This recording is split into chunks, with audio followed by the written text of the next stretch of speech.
মানসিক যন্ত্রণা সহ্য করতে না পেরে কেউ খুর চালিয়েছেন নিজের গলায়, কেউ বদ্ধ উন্মাদ হয়ে ঝাঁপ দিয়েছেন কূপে। গলায় বালির বস্তা বেঁধে কাউকে নিক্ষেপ করা হয়েছে দুর্গের চূড়া থেকে, কাউকে ডুবিয়ে মারা হয়েছে নদীর জলে। মীর জাফর, ঘসেটি বেগম কিংবা লর্ড ক্লাইভ, পলাশির যুদ্ধের কোনো ষড়যন্ত্রকারীরই স্বাভাবিক মৃত্যু হয়নি। আজকের এই ভিডিওতে আমি তুলে ধরব প্রকৃতির সেই নির্মম প্রতিশোধের চিত্র।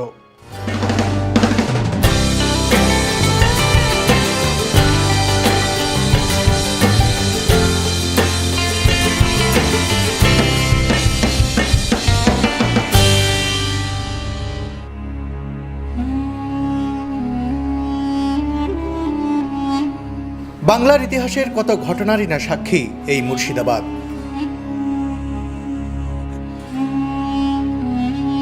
এই মুর্শিদাবাদ ষড়যন্ত্রকারীদের আস্ফালন যেমন দেখেছে, তেমনই দেখেছে তাদের করুণ পরিণতিও।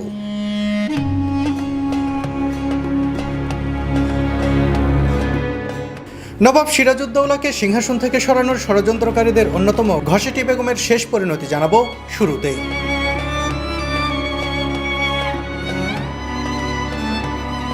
ঘসেটি বেগম ছিলেন আলীবর্দী খাঁর কন্যা নবাব সিরাজউদ্দৌলার খালা।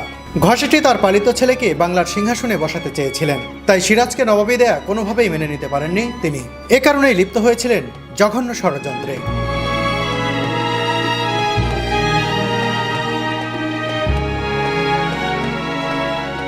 পলাশির যুদ্ধে সিরাজের পতনের পরে ঘসেটির জীবন সুখের হয়নি। যারা ছিলেন ষড়যন্ত্রের দোসর, তারাই কাল হয়ে যায় তার জীবনে। যুদ্ধের পরে মীর জাফরের পুত্র মিরন ঘসেটি বেগমকে ঢাকার জিঞ্জিরা প্রাসাদে বন্দী করে রাখেন।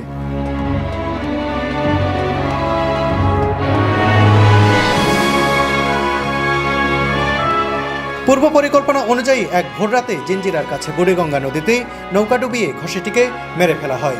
নৌকা ডোবার সময় নিস্তব্ধ ভোরে ঘসেটির আর্তনাদ নাকি শুনতে পেয়েছিলেন বুড়িগঙ্গা পাড়ের অনেকেই।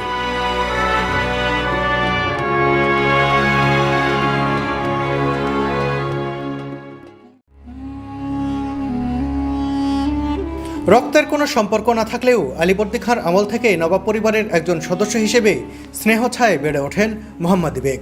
সিরাজউদ্দৌলার সঙ্গে তার সখ্যতাও ছিল বেশ। এই মোহাম্মদী বেগই মিরনের নির্দেশে একটি খঞ্জর দিয়ে সিরাজউদ্দৌলাকে হত্যা করেন। দিনটি ছিল 1757 সালের 3রা জুলাই। হত্যা করার আগে সিরাজউদ্দৌলা তার কাছে 2 রাকাত নামাজ পড়ার অনুমতি চেয়েছিলেন, কিন্তু মোহাম্মদী বেগ সেই অন্তিম ইচ্ছাও প্রত্যাখ্যান করে হত্যা করেছিলেন সিরাজকে।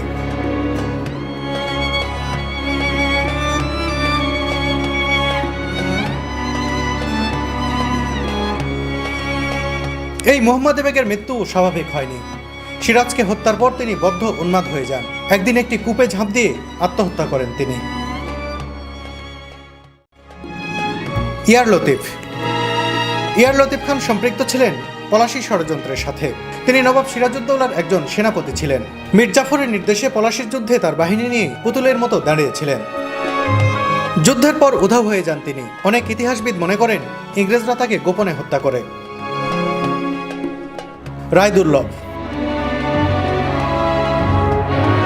রায়দুর্লভও ছিলেন নবাব সিরাজউদ্দৌলার একজন সেনাপতি।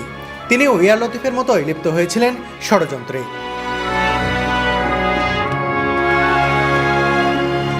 মীর মদন যখন মাত্র 3000 সৈন্য নিয়ে প্রাণপণ লড়াই করছিলেন, তখনও তিনি তার সৈন্য নিয়ে নির্বিকার ছিলেন। পলাশির যুদ্ধের পর ভয়াবহ মৃত্যু হয় তার।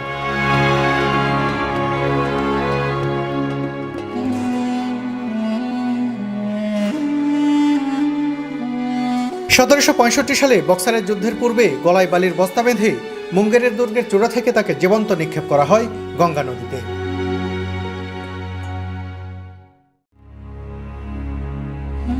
উমিচাঁদ। লর্ড ক্লাইভ উমিচাঁদকে নবাব সিরাজউদ্দৌলার বিরুদ্ধে ষড়যন্ত্র গড়ে তোলার প্রধান হাতিয়ার হিসেবে ব্যবহার করেন। তিনি ছিলেন ব্যবসায়ী।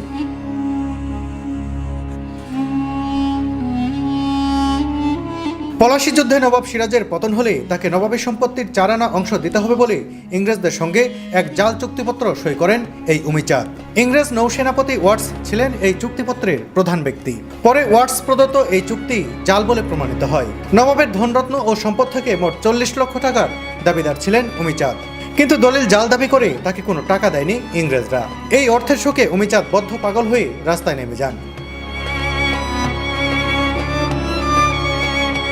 খাওয়া দাওয়া ছেড়ে দিয়ে মুর্শিদাবাদের পথে প্রান্তরে ছুটে আকাশের দিকে মুখ করে চিৎকার করতেন আর লাফ দিতেন সবসময়। এভাবেই একদিন অকস্মাৎ মৃত্যুর কোলে ঢলে পড়েন।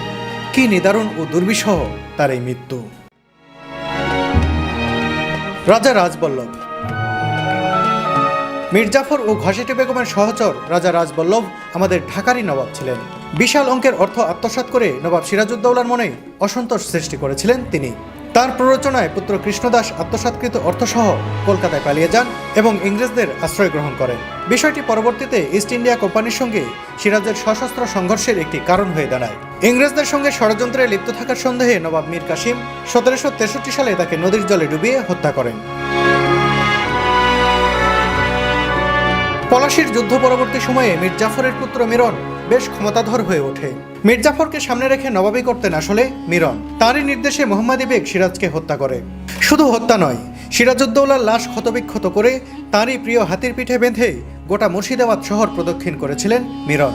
সিরাজের মা আমেনা বেগম তার ছেলের লাশ দেখার জন্য দৌড়ে হাতির কাছে গিয়ে অজ্ঞান হয়ে পড়ে যান। সিরাজের লাশ পিঠে নিয়ে হাতিটি আমেনা বেগমের সামনে বসে পড়ে। এ সময় মিরনের লোকজন সিরাজের মাকে চড় থাপ্পড় মেরে আবারও জেলখানায় বন্দী করে রাখে। পরে সিরাজের মা আমেনা বেগম ও সিরাজের ভাই মির্জা মেহেদিকেও নিষ্ঠুরভাবে হত্যা করেছিলেন মিরন। বিহারে বজ্রপাতে তার মৃত্যু হয়। তখনও মীর জাফর বাংলার নবাব। ছেলের মৃত্যু সংবাদ শুনে তিনি বেহুশ হয়ে গিয়েছিলেন।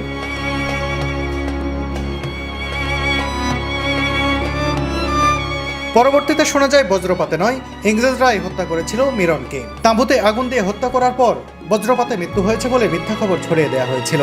এই সাদাও যে কবরটা দেখছেন, এটা হচ্ছে মীর জাফরের কবর। বন্ধুরা, আপনারা নিশ্চয়ই অধীর আগ্রহে অপেক্ষা করছেন মীর জাফর কিভাবে মারা গিয়েছিলেন সেই তথ্যটি জানার জন্য। আমি এখন জানাবো মীর জাফরের শেষ পরিণতি। মীর জাফর আলী খান ওরফে মীর জাফর, যার নামটি বিশ্বাসঘাতক শব্দের সমার্থক হয়ে গেছে। পৃথিবী যতদিন থাকবে এই নামটি ততদিনই মানুষ ঘৃণার সঙ্গে উচ্চারণ করবে। ইংরেজদের সঙ্গে আঁতাত করে পলাশীর যুদ্ধে সিরাজউদ্দৌলাকে হারিয়ে দিয়ে যিনি মুর্শিদাবাদের নবাব হয়েছিলেন, সেই বিশ্বাসঘাতক মীর জাফরকেও শেষমেশ বরণ করতে হয় করুণ পরিণতি। নামেই নবাব ছিলেন তিনি। আসলে ইংরেজদের কানে কানে টাকা দেয়া আর তাদের কথায় উঠবোস করাই ছিল তার কাজ।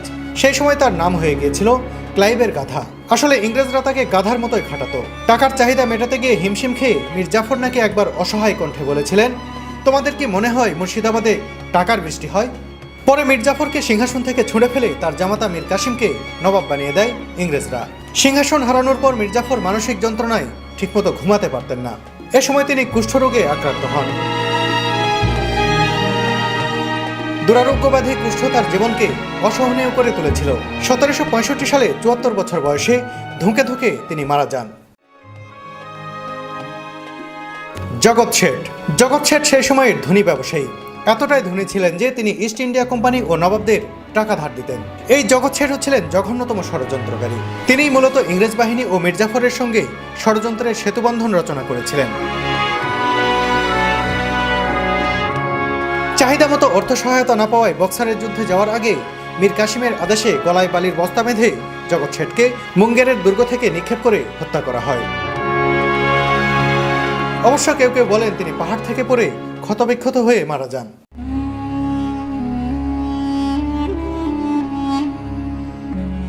মীর কাসিম।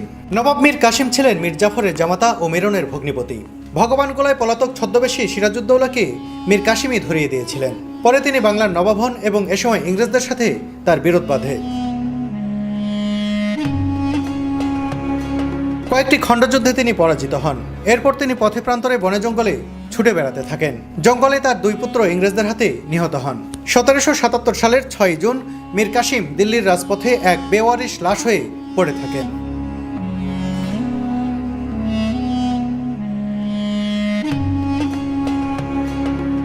একজন নবাবের কি করুণ পরিণতি।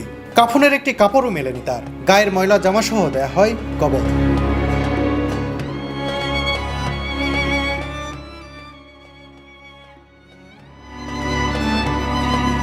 Lord Clive. ইস্ট ইন্ডিয়া কোম্পানির আধিপত্য প্রতিষ্ঠা করতে মীর জাফর, ঘসেটি বেগম ও জগৎ শেঠ সহ অন্যদের হাত করে ষড়যন্ত্র বাস্তবায়ন করেছিলেন লর্ড ক্লাইভ। পলাশীর যুদ্ধের পর সিরাজের হিরাঝিল প্রাসাদের ধনাগারটি লুটের বখরা বাবদ ক্লাইভ পান 2,80,000 টাকা। এছাড়া কৃতজ্ঞতার চিহ্নস্বরূপ তাকে আরও 1,60,000 টাকা দেন মীর জাফর। লর্ড ক্লাইভ অনেকগুলো নৌকা বোঝাই করে ধনরত্ন নিয়ে যান ইংল্যান্ডে। বাংলার 76-এর মনন্তর হত্যা, রাহাজানি, ঘুষ ও জালিয়াতির কারণে পরবর্তীতে লন্ডনের হাউস অব কমন্স সভায় ক্লাইভের বিচার হয়। বিচারের রায়ে ক্লাইভের ফাঁসির হুকুম হয়। এই ফাঁসির দণ্ড থেকে পরিত্রাণ পাওয়ার জন্য তিনি আদালতে আত্মপক্ষ সমর্থন করেন। বহু কষ্টে তিনি মৃত্যুদণ্ড থেকে মুক্তি পান। রবার্ট ক্লাইভের মৃত্যু মর্মান্তিকভাবে হয়েছিল। পলাশী ষড়যন্ত্রের ঘটনা তাকে পরবর্তীতে কোনোদিন মানসিকভাবে সুস্থ থাকতে দেয়নি। মানসিক ভারসাম্য হারিয়ে নিজের গলায় নিজে ঘুর চালিয়ে মৃত্যুর কোলে ঢলে পড়েন লর্ড ক্লাইভ। পাপ কখনোই কাউকে ক্ষমা করে না। পলাশীর ষড়যন্ত্রকারীদের পরিণতি আমাদের এই শিক্ষায় দেয় যে অন্যায় করলে মৃত্যুর পর তো বটেই, দুনিয়াতেও ভোগ করে যেতে হয় ফল। একেই বলে প্রকৃতির নির্মম প্রতিশোধ।